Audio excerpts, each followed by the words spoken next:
Salut les bricoleurs, donc on se retrouve aujourd'hui pour un tout nouveau tuto par rapport à l'électricité gratuite et infinie, par rapport à certains commentaires et des personnes qui n'arrivent pas encore à faire tourner l'ancien système. On arrive sur un tout nouveau système qui sera beaucoup plus simple à faire fonctionner. Pour ceux qui ont déjà réussi à le faire tourner, ce système n'apportera rien à ce que vous avez déjà réussi. C'est vraiment le tuto pour les personnes qui n'y arrivent pas. Donc pour ceci, il vous faudra toujours le ventilateur avec les 7 pales. Ici en l'occurrence, ça sera un 12 volts. Donc absolument, si vous prenez un 12 volts, il vous faudra après un transfo de 12 volts. Mais ça, je reviendrai là-dessus par la suite. Ensuite, ce qui va changer, c'est que sur l'ancien modèle, on mettait des rondelles. Donc là, j'ai exploité un nouveau système qui est beaucoup plus simple. C'est-à-dire, vous allez prendre des magnettes, des simples magnettes pour accrocher sur les frigidaires. Donc vous voyez, j'ai payé ça 1 €. Et on va venir coller les magnettes au niveau des pales. Donc on va les coller à peu près au même endroit à chaque fois. Donc pour ceci, on va utiliser la colle thermique. Vous le collez. Moi je préfère la colle thermique, j'aime bien, ça chauffe bien. Ça colle tout de suite. Si vous avez une autre colle, pas de souci, pas obligé de vous investir dans un pistolet à colle pour faire ceci. Et on va venir donc coller les magnettes sur les 7 pales. Voilà, donc je viens de finir de coller les magnettes directement sur les pales. Donc vous voyez, chaque pale a un magnette. Nous allons passer à la partie électrique. Donc en ce qui concerne la partie électrique, vous avez plusieurs sortes de ventilateurs. Vous avez les ventilateurs qui auront 2 fils, le noir et le rouge, 3 fils et 4 fils. Ce qu'il vous faut, c'est absolument conserver le fil noir et le fil rouge. Les autres fils, vous pouvez directement les enlever. On va passer au transformateur parce que maintenant, votre ventilateur, quand il va tourner, il va produire du courant. Donc il faut absolument le brancher avant de faire tourner le ventilateur. Au niveau du transformateur, moi j'ai pris un transformateur donc 12 volts, 1000 mAh, alternatif. Donc à savoir que plus votre transformateur sera puissant en termes de sortie, en intensité, donc là on est à 1000 mAh, plus vous allez monter en intensité, plus vous allez pouvoir développer de courant pour pouvoir en profiter. C'est-à-dire que si vous partez sur un simple chargeur de téléphone portable, vous allez pouvoir alimenter 2-3 ampoules, mais pas plus. Si vous partez sur un chargeur de 1000 mAh, là automatiquement vous allez pouvoir commencer à faire tourner des perceuses, des machines-outils. On va dire qu'on peut développer à peu près 2000 à 3000 watts avec un 1000 mAh.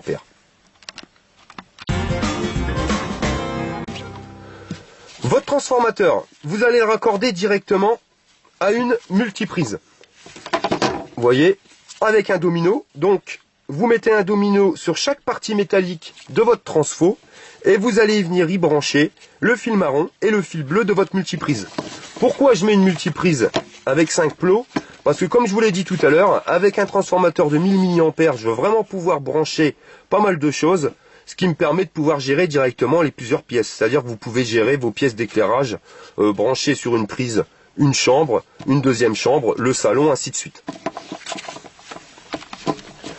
Petite astuce, il y a beaucoup de gens qui m'ont mis en commentaire au niveau de l'arrêt du ventilateur.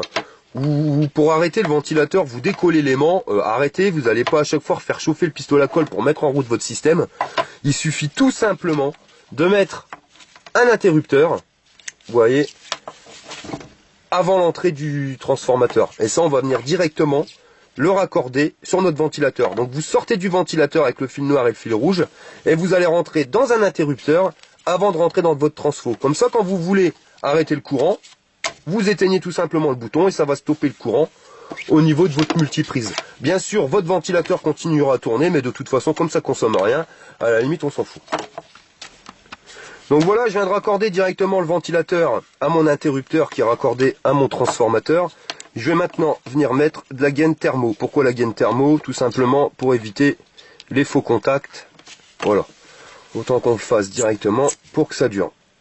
Et la gaine thermo, vous le chauffez et ça se rétracte. Bon, vous mettez de la gaine thermo, vous mettez du Chatterton, ce que vous voulez. Le principal, c'est vraiment d'isoler les deux parties pour pas qu'ils fassent contact. Je tiens à préciser, par rapport à certains commentaires de personnes sur Facebook ou sur YouTube, il est impératif, avant de faire tourner le moteur, de raccorder le transformateur et d'isoler le transformateur. C'est-à-dire de déjà le mettre sur une multiprise. De pas laisser les deux parties métalliques mal, sans isolation. Pourquoi? Parce qu'à partir du moment où vous allez faire tourner votre moteur, là il va produire du courant. Et après vous risquez de prendre un coup de jus. Donc il y a toutes les personnes qui malheureusement m'ont mis en commentaire comme quoi s'était pris un coup de jus quand le moteur s'était mis en route. Si vous regardez bien les premières vidéos, je le stipule bien, donc c'est pour ça que je le mentionne à nouveau. Faites attention, isolez bien la partie électrique avant de faire tourner le moteur pour votre sécurité. Nous allons donc passer au collage des aimants sur le côté du ventilateur pour pouvoir donc créer un champ magnétique afin de faire tourner ce dit ventilateur. Donc sur les anciens modèles, on tournait directement avec des rondelles. Là on va changer, on va faire du magnétisme contre du magnétisme. C'est pour ça que ça sera beaucoup plus simple. Donc on va reprendre 3 magnettes, voyez, identiques à ceux qu'on aura collés sur la pale. Et là par contre c'est incontournable, un aimant donc de disque dur, voyez, qui sera comme ceci, vous voyez, qui aura une forme un peu incurvée. Donc pourquoi? Vous allez observer, il y a un côté voilà qui attire et un côté qui repousse. Donc là le côté qui repousse et là le côté qui attire. Et c'est grâce à cet aimant là qu'on va créer une rotation. Vous voyez, quand la pale va arriver d'un côté, elle va être attirée. Et quand elle va arriver de l'autre côté, elle va être repoussée. Pourquoi elle ne reste pas collée directement sur l'aimant? Ça va être le rôle des 3 autres aimants qui vont permettre au ventilateur d'avoir assez de force pour pouvoir se dégager de la force d'attraction. Et après, va être repoussé et à nouveau attiré. Nous allons passer à la phase de collage. Donc pour coller vos aimants, vous allez tout simplement positionner, toujours pareil, la colle chaude, n'importe quelle colle que vous avez, sur un des coins, et vous positionnez l'aimant au milieu du coin. Vous voyez, de manière à qu'il soit là. Bon, vous voyez, il commence à le repousser. On va en coller un deuxième à ce niveau-là. Donc vous apprécierez quand même que ça va être beaucoup plus simple au niveau du calage que sur les anciens. Malgré qu'il y a quand même des personnes qui ont réussi sur les anciens, mais je vois que vraiment beaucoup galèrent sur le placement des aimants avec les rondelles. Là vous verrez, c'est beaucoup plus simple.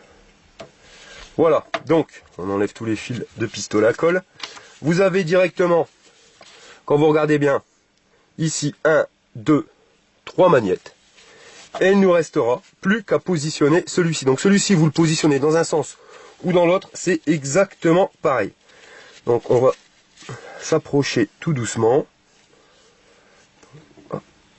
Ouais, alors on va commencer à voir la force d'attraction. Alors attendez, je vais l'approcher de plus en plus. Et voilà. Quand je le retire, ça s'arrête.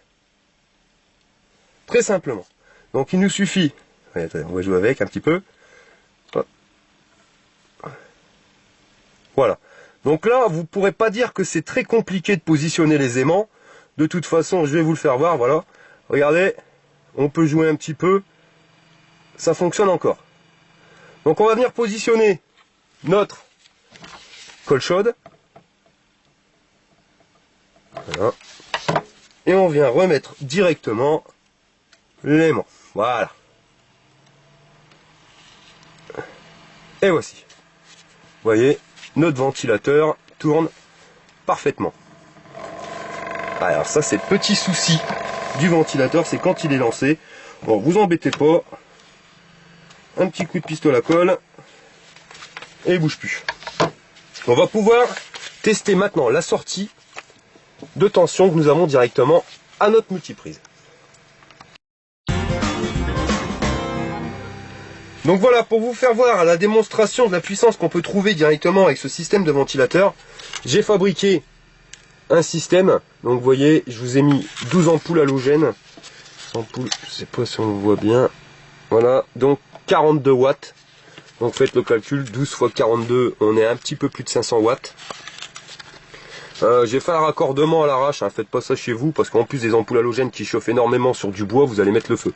C'est vraiment pour vous faire voir l'utilité de ce système. Donc on va le brancher directement sur la multiprise. Voilà.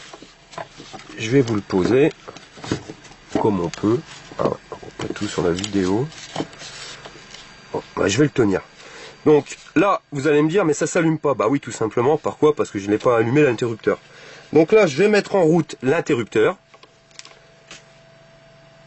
Vous voyez, le moteur ne ralentit pas. Je vais pas l'éclairer parce que vous allez en prendre. On va pas bien voir à la vidéo. Le moteur tourne toujours. Et là, vous avez la lumière qui fonctionne. Donc on est bien à 500 watts, je le précise. Donc je vais vous faire voir un petit test qui est assez rigolo. C'est vous allez voir quand je vais ralentir le moteur du ventilateur, et ben, le niveau va descendre. Regardez, je ralentis. Voilà, vous voyez, c'est marrant. De toute façon, je vais accélérer. Et voilà. Donc système fonctionne. Là vous avez vu, je viens de vous brancher 500 watts de lumière. Et je vais rajouter. Donc là on est sur un décapeur thermique. Décapeur thermique 2000 watts.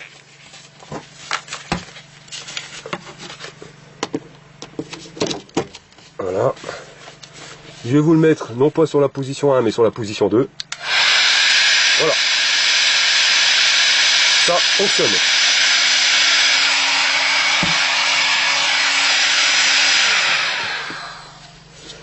Donc j'ai eu sur internet des personnes qui m'ont dit oui mais ce système n'est pas infini parce que le magnétisme des aimants c'est garanti 300 ans. Au bout de 300 ans ça ne fonctionne plus. D'accord, excusez-moi, ça sera pas infini, mais ça tiendra, je vais dire, même pas 300 ans, parce qu'il faut être honnête, le moteur, avec les aimants, vous l'alourdissez, donc les roulements supportent pas trop, on va dire, max 4 ans, vous devez changer votre ventilateur, quand vous savez le prix que ça vaut, surtout que vous l'avez en récupération, bon, bah c'est pas infini, mais ça dure quand même 4 ans, quoi. Regardez ce que j'allume 500 watts de lumière. Sans problème, plus un décapeur thermique à 2000 watts. On est à 2500 watts de puissance. Voilà, messieurs, dames. Donc, le nouveau système moteur ICE qui sera beaucoup plus simple à faire fonctionner pour vous au niveau du placement du magnétisme.